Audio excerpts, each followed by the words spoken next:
cercle de la wazifa, ce qu'il y a comme mérite, comme avantage, et comment aussi rattraper la wazifa quand on arrive en retard. En effet, une petite demi-heure ne suffit pas pour parler tout ce qu'il y a dans la wazifa. Parler de la wazifa dans son intégralité. Mais Inch'Allah, comme nous l'avions annoncé la fois passée, nous évoquons des thèmes comme ça, nous en parlons un peu, et peut-être plus tard, nous reviendrons encore sur ces différents thèmes, essayant ainsi de les approfondir. Mais aujourd'hui, on va parler du cercle de la Hadratul Jum'a.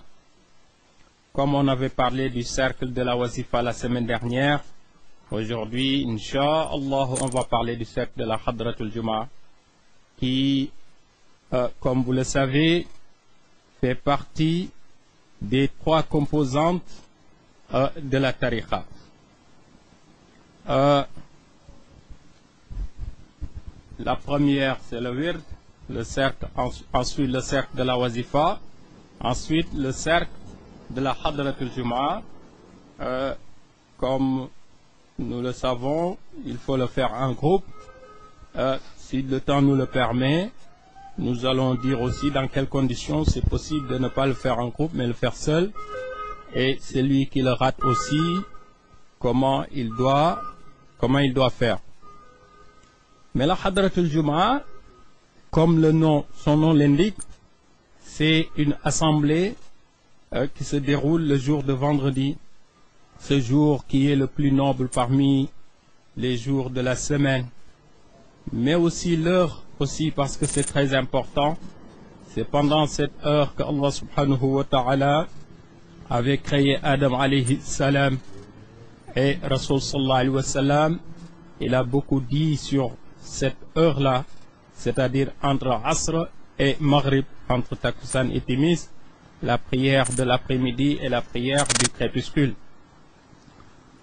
La ilaha illallah, cette parole que l'on prononce et qu'on répète pendant la Hadratul Jum'a, quand on est en groupe, les mashayikh ils disent que c'est pas nécessaire d'avoir un nombre précis, mais quand on est seul, parce qu'on est dans un endroit, dans une ville où on est en voyage, on est seul, on n'a pas d'autres frères avec qui faire la Hadratul Jum'a, on peut le faire tout seul. On dit que vous pouvez compter jusqu'à 1600. Certains messieurs disent que 1200 ça suffit. Et d'autres disent que déjà si vous arrivez à 1000, c'est déjà pas mal. La ilaha illallah la ma'boudun bil haqq illallah signifiait que il n'y a pas d'autre divinité en vérité, en réalité à adorer si ce n'est Allah subhanahu wa ta'ala. Ou alors évoquer Allah, Allah, Allah. C'est pour ça qu'il dit وَهَلِّلْ بُعَيْدَ الْغَصْرِ فِي يَوْمِ جُمْعَةٍ إِلَى مَغْرِبٍ لِنَيْلِ سَاعَةِ وُصْلَةٍ. Dire la ilaha illallah, c'est le jour de Jum'a entre Asr et Maghrib pour avoir la chance de tomber sur l'heure Sa'atul Ijab, cette heure qui a été annoncée par le prophète Muhammad sallallahu alayhi wa sallam, cette heure pendant laquelle celui qui demande Allah subhanahu wa ta'ala et que ça correspond à cette heure-là, Allah il accepte tout ce qu'il lui demande. C'est pour ça que dans Fatihatul Tulab aussi, Sidi Hajj Malik radiyallahu anhu nous dit وَرَاعِيًا ذِكْرَنَا الْمَعْلُومَ فِي يَوْمِ جُمْعَةٍ تَكُنْ عَلِيمًا. Donc, il faut respecter ce zikr aussi que nous tous nous connaissons, le jour, ce zikr qui se passe le jour de vendredi. Si tu le fais, tu feras partie de ceux qui connaissent, ceux qui savent, ceux qui sont avertis et ceux qui sont éveillés. Et il va jusqu'à dire وَكُلَّهَا تُقْضَى سِوَى مَا يُفْعَلُ فِي جُمْعَةٍ وَإِنْ يَفُتْ فَمُهْمَلٌ. Donc, le wird, si on le rate, on doit le rattraper. La wazifa, si on la rate, on doit la rattraper. Mais la hadratul jum'a, si on rate la hadratul jum'a, il nous apprend que c'est pas nécessaire de rattraper la hadratul jum'a parce que son heure, son temps est prescrit. On ne peut pas faire la hadratul jum'a en dehors de ce temps qui est entre Asr et Maghrib.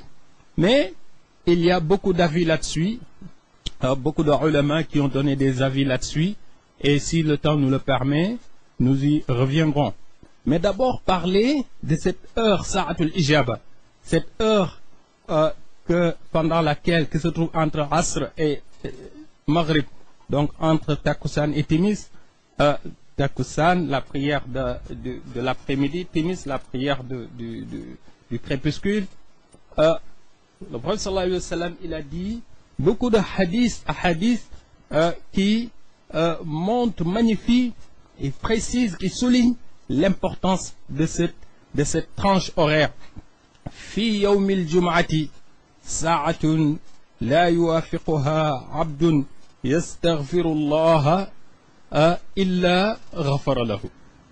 Rasul sallallahu alayhi wa sallam nous dit que pendant le jour de vendredi, il y a une heure qui est tellement importante que nul serviteur ou personne ne demande pardon à Allah subhanahu wa ta'ala, ou en tout cas ne demande quelque chose à Allah subhanahu wa ta'ala pendant cette heure-là sans qu'Allah subhanahu wa ta'ala le lui accorde. Si c'est pour istighfar, Allah il lui pardonne ses péchés. Si c'est pour autre chose, Allah le lui accorde aussi. Et il y a Abu Huraira radiyallahu anhu aussi qui dit قال رسول الله صلى الله عليه وسلم إن الساعة التي يتحرى فيها الدعاء يوم الجمعة في آخر ساعة من الجمعة. Il dit que l'heure à laquelle c'est très conseillé de faire des du'as, des prières, de demander à Allah subhanahu wa ta'ala des choses de ce bas monde ou de l'au-delà, de din ou de dunya, cette heure-là qui est très très très recherchée, le prophète sallallahu alayhi wa sallam dit que cette heure se trouve vers la fin du jour de vendredi. Donc, entre Asr et Maghrib, donc surtout vers Maghrib. Donc, c'est pour vous dire que la tariqa, tout ce qu'il y a dans la tariqa est directement calqué dans la sunna. C'est directement calqué sur les paroles du prophète Mohammed sallallahu alayhi wa sallam. Et c'est normal parce que c'est le prophète sallallahu alayhi wa sallam lui-même qui a indiqué à ses nechers ce qu'il doit faire. Le wird, il lui dit, tu fais astaghfirullah, salatul fatihi, la ilaha illallah. La wazifa, il lui dit, tu fais astaghfirullah, al-azim al-lazi, salatul fatihi, la ilaha illallah, jawatul kamal. Haylala aussi, hadra al-juma, il lui dit, tu fais l'ouverture, tu fais la ilaha illallah, on peut y rajouter Allah, Allah, Allah, et tu fais la fermeture. Tout ce qu'il y a dans la tariqa, c'est le prophète sallallahu alayhi wa sallam qui l'a dit à Sayyidina Cheikh Ahmed Tijani radiyallahu anhu. C'est pour ça que Ibrahim Rayahi il disait وَمَا زُنُونُكَ فِي وِرْدٍ قَدْ نَظَمَتْ يَدُّ النُّبُوَّةِ هَلْ يُبْنَى بِلَا صَاصِ. Il dit qu'est-ce que tu penses de ce werd, d'un werd qui a été formé, monté, organisé par la main d'un prophète. Et de quel prophète s'agit-il? Du meilleur d'entre eux, le prophète Mohammed sallallahu alayhi wa sallam. Est-ce que ce prophète-là va construire quelque chose sans fondement? Mais c'est pas possible. Ça veut dire que ce tariqa a bien sûr des fondements, et ces fondements sont dans la sunna, ces fondements sont dans le Coran, et c'est pour ça que celui qui essaie de bien réfléchir sur la tariqa, il va comprendre pourquoi Sayyidina Cheikh radiyallahu anhu il avait dit cette parole, si vous entendez quelque chose de moi, alors il faut la peser, il faut mettre cette parole sur la balance de la charia. Si ça correspond à la charia, sachez que c'est moi, Cheikh Ahmed Tijani, qui l'a dit. Si c'est contraire à la charia, c'est pas moi, Cheikh Ahmed Tijani, qui l'a dit. Donc, encore une fois, la Hadrat Jumaa, qui est calquée directement sur la parole du prophète Mohammed sallallahu alayhi wa sallam, parce qu'il y a plusieurs hadiths qui montrent l'importance de cette tranche horaire. Donc, chers frères, chères sœurs, c'est très grave pour un Tijani de manquer volontairement la Hadrat Jumaa. C'est très grave, parce que assez souvent, il y en a qui systématiquement ne calculent même pas la Hadrat Jumaa, parce que soit ils disent que soit je rentre tard du travail, ou quand je rentre du travail, même si le Maghrib n'est pas encore arrivé, ou je suis trop fatigué, etc., et ainsi de suite, alors que le seul fait d'assister à une seule Hadrat Jumaa, la baraka qu'il y a dans cette foi-là, on ne peut pas la quantifier. Donc c'est pourquoi que c'est pour ça que on dit que cette heure est très courte, parce que Sénéchar radiallahu anhu, il nous a même expliqué, il nous a parlé de cette heure qui est recherchée. Et si le temps nous le permet, on y viendra, on essaiera d'en parler un peu. Alors, et Abu Hurayra radiallahu anhu, il dit que Rasul sallallahu alayhi wa sallam lui a dit: Ya Aba Hurayra, inna kulla hasanatin ta'maluha توزن يوم القيامة إلا شهادة أن لا إله إلا الله فإنها لا توضع في ميزان لأنها لو وضعت في ميزان من قالها صادقا ووضعت السماوات السبع والأرضون السبع وما فيهن كانت لا إله إلا الله أرجح. Donc cette parole que l'on répète dans Hadrat Jumaa, pourquoi c'est fort? Pourquoi on dit la ilaha illallah dans Hadrat Jumaa, et pourquoi dans Hadrat Jumaa on ne dit pas subhanallah, et pourtant vous savez que subhanallah c'est très fort. Pourquoi on ne dit pas dans Hadrat Jumaa alhamdulillah, alhamdulillah, alhamdulillah, et pourtant vous savez qu'alhamdulillah c'est très fort. Pourtant, pourquoi on ne dit pas dans Hadrat Jumaa Allahu Akbar, Allahu Akbar, Allahu Akbar, Allahu Akbar, et pourtant vous savez qu'Allahu Akbar c'est très fort. Pourquoi dans Hadrat Jumaa on ne dit pas autre chose, on ne lit pas du Coran, on ne dit pas des versets de Coran? C'est tout simplement parce que la ilaha illallah, Rasul sallallahu alayhi wa sallam, il a dit que: oh Abu Hurayra, je te dis quelque chose, je vais t'apprendre quelque chose aujourd'hui. Yawm al-Qiyamati, tous les actes, toutes les œuvres vont être pesées sauf la ilaha illallah. Parce que la ilaha illallah, il n'y a aucune balance qui peut contenir la ilaha illallah. Aucune balance. Si tu mets la ilaha illallah une fois sur un plateau, sur l'autre plateau, tu peux mettre les 7 cieux, le premier, le deuxième, le troisième, le quatrième, cinquième, sixième, septième ciel, et toutes les terres réunies sur l'autre plateau. Une seule fois, la ilaha illallah va dominer. C'est pour ça que c'est très fort de dire la ilaha illallah. Donc, chers frères Tijani, chères sœurs Tijaniya, est-ce que tu connais, est-ce que tu sais la valeur de la ilaha illallah? Est-ce que donc tu connais la valeur de Hadrat Jumaa? C'est très important, donc c'est très grave de négliger la Hadrat Jumaa.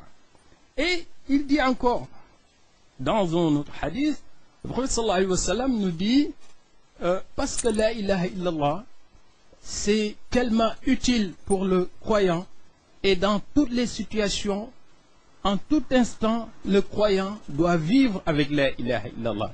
Il dit que celui qui rentre dans un marché, n'importe lequel, un supermarché, les marchés de quartier, n'importe les marchés aux puces, n'importe quel marché tu rentres dedans, tu dis la ilaha illallah wahduhu la sharika lahu, lahul mulku wa lahul hamdu, yuhyi wa yumitu, wa huwa ala kulli shay'in qadir. Tu le dis une fois, le prophète sallallahu alayhi wa sallam, il dit, c'est un hadith qui est authentique, il dit que on t'efface alf sayyi'a, 1000 fois 1000 péchés. 1000 fois 1000, c'est combien? 1 million de péchés. On t'efface, tu dis une parole, on t'efface 1 million de péchés. Et on te marque alf hasana. 1000 fois 1000, c'est combien encore? 1 million de hasanat. Et on te fabrique, on te construit une résidence, un château au paradis. Tout simplement parce que tu as dit. Et donc ça, mais quand je préparais le dessous d'aujourd'hui, j'ai vu ce hadith, de temps en temps j'en parlais à la radio, mais je me suis dit, je vais le répéter encore, comme ça, nous tous, on va en profiter, parce que tout le temps, nous allons dans les supermarchés, pour ceux qui vont dans les marchés, qui travaillent dans les marchés aussi, qui font des marchands, tout ça, n'oublie jamais de dire cette parole, parce que tu as 1 million de péchés qui sont effacés. 1 million de hasanat, de récompenses qui rentrent dans ton compte et une très belle demeure, un très joli château au paradis. Tout simplement parce que tu as dit La ilaha illallah wahdahu la sharika lah, lahul mulku wa lahul hamdu, yuhyi wa yumitu wa huwa ala kulli shay'in qadir. Alors Cheikh Omar Fouti radiyallahu anhu, dans Rimah, il a cité un hadith. Et dans ce hadith, il évoque aussi, le prophète sallallahu alayhi wa sallam évoque aussi, continue à évoquer la valeur de la ilaha illallah. Et il dit que أخرج البزار عن أبي هريرة رضي الله عنه عن النبي صلى الله عليه وسلم قال إن لله تبارك وتعالى عمودا من نور بين يدي العرش فإذا قال العبد لا إله إلا الله اهتز ذلك العمود فيقول الله تبارك وتعالى اسكن فيقول كيف أسكن ولم تغفر لقائلها فيقول إني قد غفرت له. Donc il y a un pilier en lumière qui est au niveau du trône d'Allah, Arsh. Ce pilier, quand quelqu'un dit La ilaha illallah, ce pilier se met à vibrer, à trembler, à bouger dans tous les sens. Allah subhanahu wa ta'ala lui dit calme-toi, sois tranquille. Et le pilier lui répond comment est-ce que je pourrais être tranquille alors que tu n'as pas encore pardonné à celui qui a dit une seule fois La ilaha illallah. Allah subhanahu wa ta'ala dit eh bien puisque c'est comme ça, qad ghafartu lahu, je lui ai pardonné ses péchés. Donc pour vous dire que dans Hadratul Juma, combien de fois tu dis La ilaha illallah? Plus de 100 fois, parfois même plus de 1000 fois. Et donc plus de 1000 fois alors, ce pilier va bouger, vibrer, trembler, rien que pour toi. Toi le Tijani, rien que pour toi. Toi, chère sœur, la Tijaniya. Donc ça c'est quelque chose qui est très important. Qu'Allah subhanahu wa ta'ala nous maintient dans cette tariqa. Et qu'Allah nous aide aussi à bien respecter la Hadratul Juma. Parce que la Hadratul Juma, c'est une occasion qui est exceptionnelle. Il n'y a que la tariqa Tijani qui a la chance, le Tijani qui a la chance, dès que tu commences la Hadratul Juma, le prophète sallallahu alayhi wa sallam, il vient, il s'installe. Il s'assoit avec toi, il reste avec toi jusqu'à la fin de la Hadratul Juma. La wazifa, elle est très importante. Elle est très forte, la wazifa. Mais le prophète vient pendant la wazifa vers la fin. Quand tu fais Jawharatul Kamal 7, donc il est là, 7e, 8e, 9e, 10e, 11e, 12e, Inna Allahu malaikatuhu, et il s'en va. Mais Hadratul Juma, A'udhu billahi minash shaitani rajim, Bismillahir Rahmanir Rahim, le prophète sallallahu alayhi wa sallam, il vient et il s'assoit avec toi. Et ça, celui qui a cette chance et qui ne l'exploite pas, qui n'en profite pas, c'est vraiment quelqu'un qui manque de conscience, qui ne connaît pas l'importance de la tariqa, la chance qu'il a à être dans la tariqa Tijani. Et il dit aussi, bon, ce que je dis là sur la ilaha illallah, c'est parce que c'est cette parole qu'on dit dans Hadrat Juma, mais Inch'Allah, il y aura un thème spécial sur la ilaha illallah. Il y aura un thème sur Salatul Fatihi, Inch'Allah. Il y aura un thème sur Jawhatul Kamal, Inch'Allah. Il y aura un thème sur Astaghfirullah al-Azim al-Lazi, Inch'Allah, comme je l'avais annoncé la fois passée. On va essayer de changer un peu les thèmes, tantôt sur les azkar du wird de la wazifa ou de Hadrat al-Jum'a, tantôt sur la vie de Sayyidina Cheikh Ahmed Tidiane radiyallahu anhu, tantôt sur les compagnons de Sayyidina Cheikh radiyallahu anhu, tantôt sur l'enseignement de la tariqa. Donc vous voyez, il n'y a pas plus vaste que la tariqa Tijani. On peut rester toute une vie à parler sur la tariqa. Jamais on n'arrivera à épuiser toutes les possibilités de thèmes, tous les thèmes, masha'Allah, et qu'Allah ouvre nos cœurs et qu'Allah nous fasse comprendre, nous fasse connaître ce qu'il y a en substance dans la tariqa. Alors, il dit Maktoubun ala babil jannati la ilaha illallah la u'adhibu man qalaha. Vous savez, quand vous rentrez dans les grandes quand vous rentrez dans des services ou dans des grands bâtiments ou quelque chose comme ça, il y a toujours soit une banderole ou une plaque qui annonce que vous êtes arrivé ou ici c'est tel endroit, ou même avant de rentrer dans certaines grandes villes, il y a des plaques, des panneaux, etc., etc.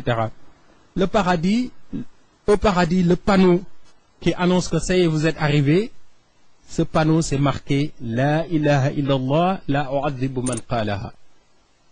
La ilaha illallah, je ne punis jamais celui qui l'a dit, ne serait-ce qu'une fois. Donc, qu'Allah la fasse que l'on soit parmi ceux qui ont la chance de dire le La ilaha illallah qui est accepté par Allah subhanahu wa ta'ala. Parce que c'est là où se trouve la nuance. Parce que certains, ils peuvent agir, mais si c'est pas propre, Allah il ne le prend pas. Allah, inna Allah tayyibun, la yaqbal illa tayyib. Allah il est pur, il est propre, il est noble. Ce qui n'est pas pur, propre et noble, il ne l'accepte pas. Qu'Allah il accepte tout ce que nous faisons et qu'Allah il accepte tout ce que nous disons, Inch'Allah. Donc, c'est ça que je voulais dire sur la ilaha illallah. Mais Sayyidina Cheikh radiyallahu anhu, il a dit que cette heure-là, Sa'atul Ijaba, elle est très courte. Et ce qu'il a dit même, c'était surprenant parce qu'on n'a jamais entendu. Jamais on a entendu un alim, un savant, un arif billahi qui nous explique c'est quoi Sa'atul Ijaba. On entend, on voit dans les livres, oui, cette heure-là, tout ce que tu lis, tout ce que tu dis, Allah il accepte, etc., etc. Mais c'est le Cheikh, il nous dit que c'est Sa'atul Ijaba.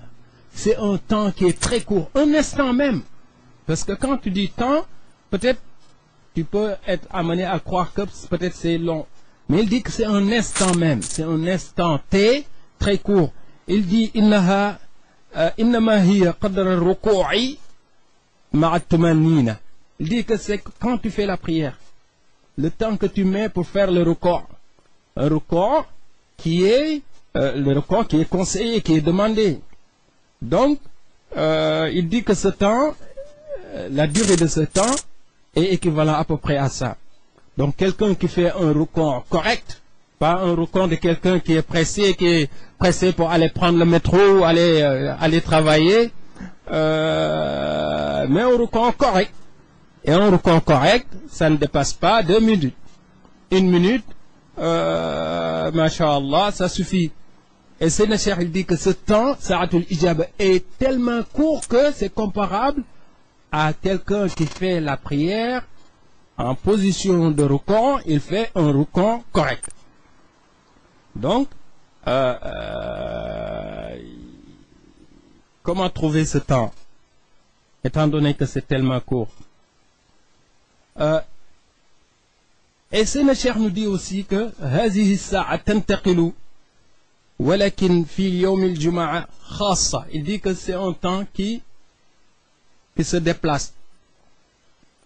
C'est un temps qui se déplace. Il dit que on espère le trouver entre Asr et Maghrib, mais cet instant se déplace parfois. Il dit que pendant 6 mois, ce temps se trouve avant Zawal, avant la prière de vendredi. Et pendant 6 mois, ce temps se trouve après Zawal, après la prière de vendredi. Et quand il dit après Zawal, ça peut être entre Asr et Maghrib. Mais ça n'enlève en rien la baraka qu'il y a au temps de Hadratul Juma. Parce que ce temps, c'est le prophète sallallahu alayhi wa sallam qui l'a précisé. C'est pour ça que les ulama, ils disent même que Sa'atul Ijaba, c'est un plus dans la Hadratul Juma. Mais même s'il n'y avait pas ce temps, la Hadratul Juma en elle-même, masha'Allah, elle est déjà très riche. Parce qu'on y évoque Allah subhanahu wa ta'ala. Et parce qu'aussi, il y a la présence du prophète Muhammad sallallahu alayhi wa sallam. Et aussi parce que, eh bien, on le fait avec izn, une autorisation qui vient de Sayyidina Cheikh Ahmed Tidiane radiyallahu ta'ala anhu.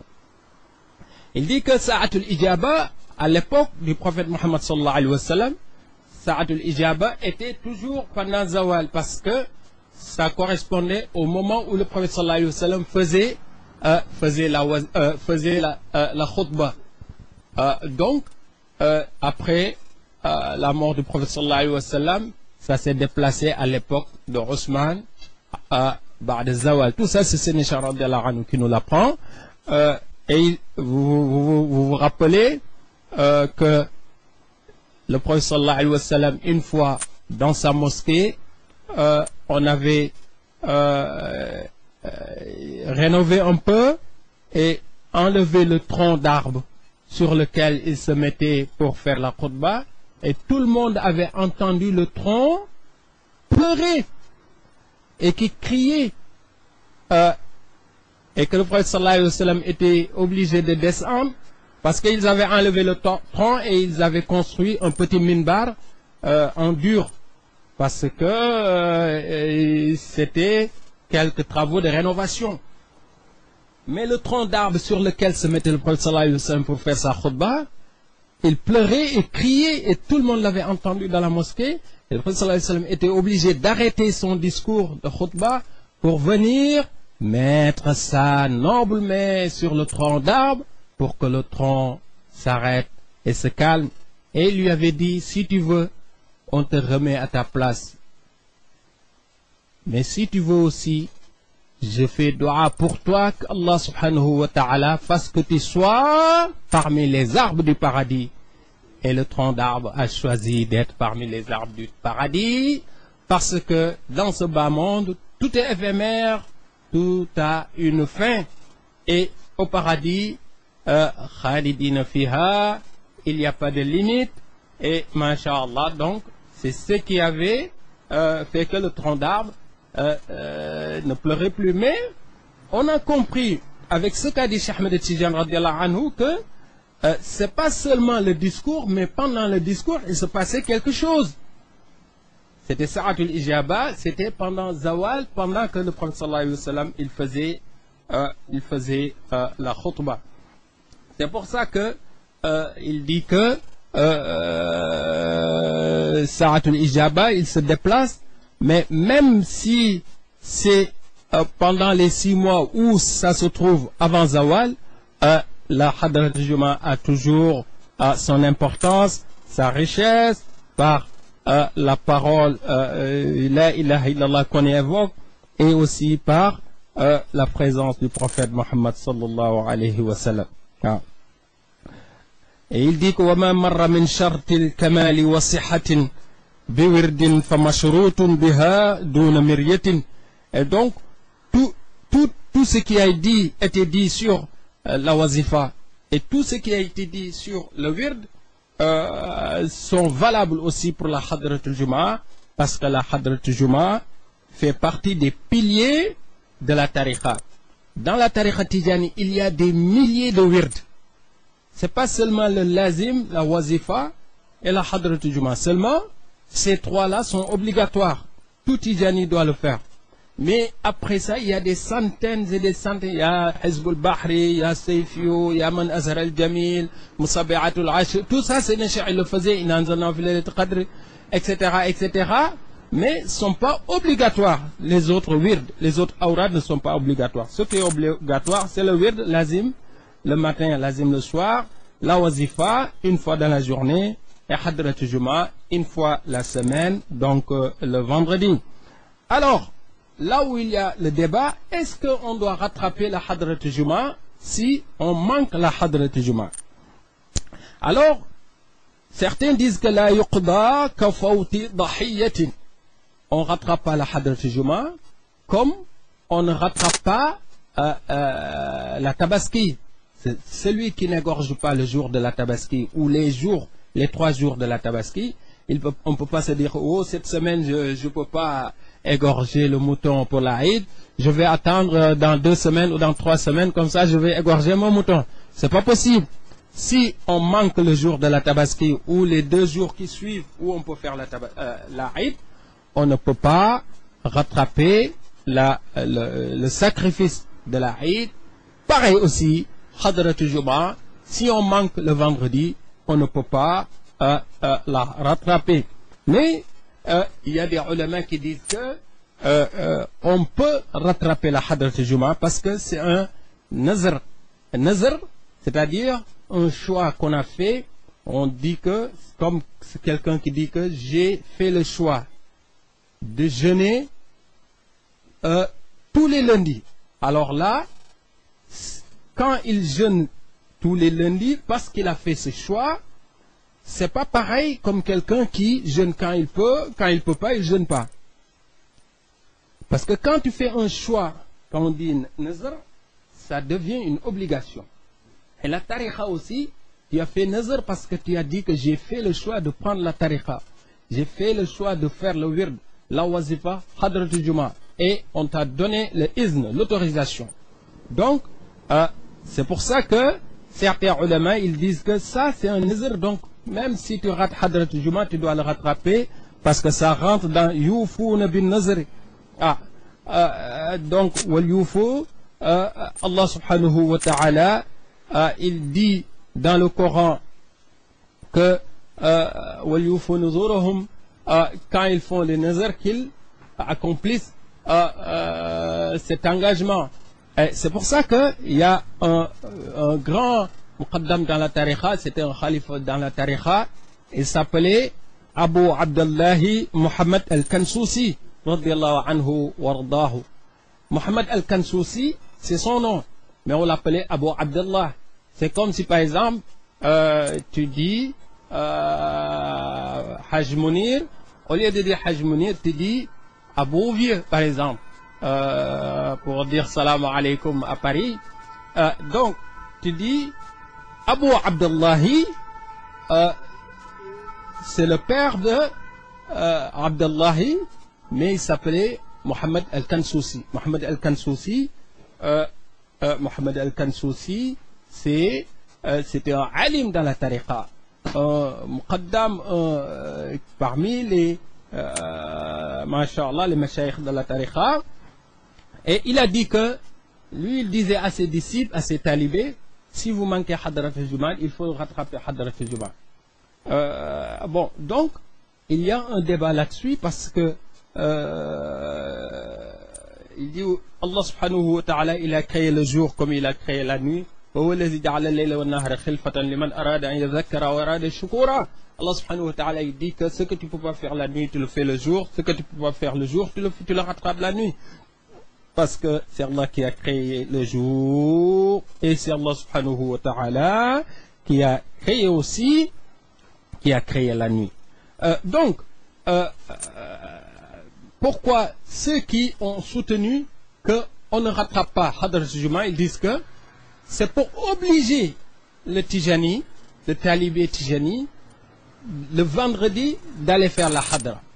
Pour l'obliger comme ça, c'est sûr que s'il le manque, il n'y a pas de rattrapage.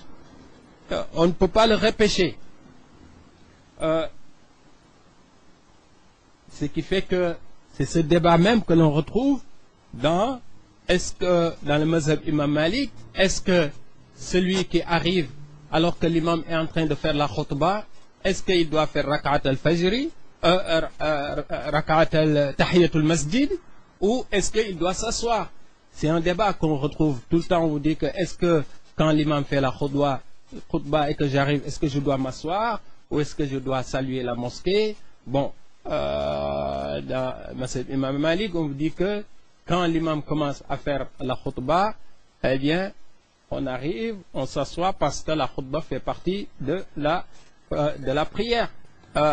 Mais un autre hadith aussi, où le prophète sallallahu alayhi wa sallam, quand il faisait la khutbah, quelqu'un est venu, il lui a demandé, est-ce que tu as salué la mosquée? Et il a dit non, il lui a dit, lève-toi et salue la mosquée. Donc, il y a cette polémique qu'on retrouve, mais le fait que dans Mazhab Imam Malik, on dit ça, c'est pour inciter les gens à venir avant l'heure de la khutbah, venir plus tôt, parce que celui qui vient très tôt à la mosquée le vendredi, c'est comme s'il avait fait un sadaqa, un chameau. Celui qui vient à la première heure, c'est comme il avait fait un sadaqa, un chameau. À la deuxième heure, comme s'il avait fait un sadaqa, une vache. À la troisième heure, comme s'il avait fait un sadaqa, un mouton. À la quatrième heure, comme s'il avait fait un sadaqa, une poule. Et à la cinquième heure, c'est-à-dire quand l'imam est en train de faire la khutbah, c'est comme s'il avait fait un sadaqa, un œuf. Vous voyez la différence entre un œuf et un chameau. Donc, elle est très grande cette différence. Donc, c'est pour inciter les gens à venir plus tôt. Là aussi, dans la tariqa, pour inciter les gens à respecter la Hadrat al-Jumu'ah, à tout faire pour venir à la Hadrat al-Jumu'ah. Je ne vais pas en dire plus parce que je peux dire beaucoup de choses sur ce débat, mais le temps ne me le permettra pas. Donc, juste rajouter quelques mots. Le respect qu'il faut avoir quand on fait la Hadrat al-Jumu'ah, la concentration, ne pas bouger dans tous les sens. L'autre jeudi, on avait parlé que celui qui fait le zikr, ça doit être comme un chat qui est en train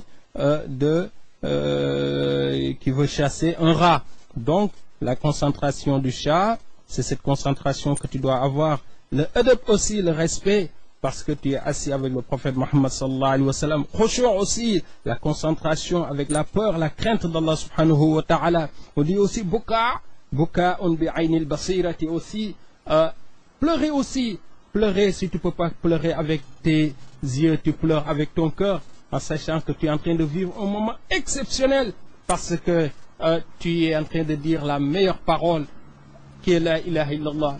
Tu es assis avec la meilleure créature d'Allah, qui est le prophète Muhammad sallallahu alayhi wa sallam, et tu es autour de l'une parmi les meilleures assemblées, qui est l'assemblée de la Hadrat al-Jumu'ah. Donc, pourquoi ne pas pleurer? Et le prophète sallallahu alayhi wa sallam, il dit que celui qui pleure ne serait-ce qu'une fois dans sa vie, et que même si c'est une petite goutte de larmes qui descend, tout simplement parce qu'il a peur d'Allah subhanahu wa ta'ala, il craint Allah subhanahu wa ta'ala, il ne sera jamais brûlé, il ne va jamais rentrer en enfer. Et donc il dit que buka'un bi'aynil basirati, c'est important, essayer de pleurer parce que tu es en train de vivre des moments exceptionnels. Tout ça on le dit pour qu'on apprenne à vivre encore la Hadrat al-Jumu'ah. On dit aussi, ne lève pas les pieds, ne bouge pas dans tous les sens. Pour ceux qui mettent des amama, je ne sais pas comment on le dit, des turbans, voilà, ne pas défaire son turban à chaque moment, refaire son turban. Donc ça nous déconcentre aussi. La tarkoud aussi, ne tape pas les pieds parce que parfois c'est rythmé. Certains ont tendance à taper les pieds, à taper les mains, en tout cas rentrer comme si ça ressemblait à une danse. Alors que c'est le Cheikh Ahmed Tijan radiyallahu anhu l'a interdit. Chanter aussi, on fait le zikr mais on chante pas. C'est-à-dire la mélodie, peut-être le dire en groupe, que ce soit rythmé, rimer, mais que ce soit pas une chanson, parce que c'est Sénéchal radiallahu anhu, une fois que ses compagnons étaient en train de faire la hayla, la hadrat al-Jumu'ah, et que il déviait un peu vers la chanson, et il s'est levé, il dit ma haza shay, la ilaha illallah, la ilaha illallah. Donc il était surpris d'entendre, de penser même que ses compagnons allaient prendre la hadrat al-Jumu'ah comme un instant de loisir, ou un instant où il chantait ou faire autre chose, alors que c'est un moment très important. أقول قولي هذا واستغفر الله لي ولكم ولوالدي ولوالديكم إنه كان غفارا. بسم الله الرحمن الرحيم. اللهم صل على سيدنا محمد الفاتح لما أغلق والخاتم لما سبق ناصر الحق بالحق والهادي إلى صراطك المستقيم وعلى آله حق قدره ومقداره العظيم. سبحان ربك رب العزة عما يصفون وسلام على المرسلين والحمد لله رب العالمين.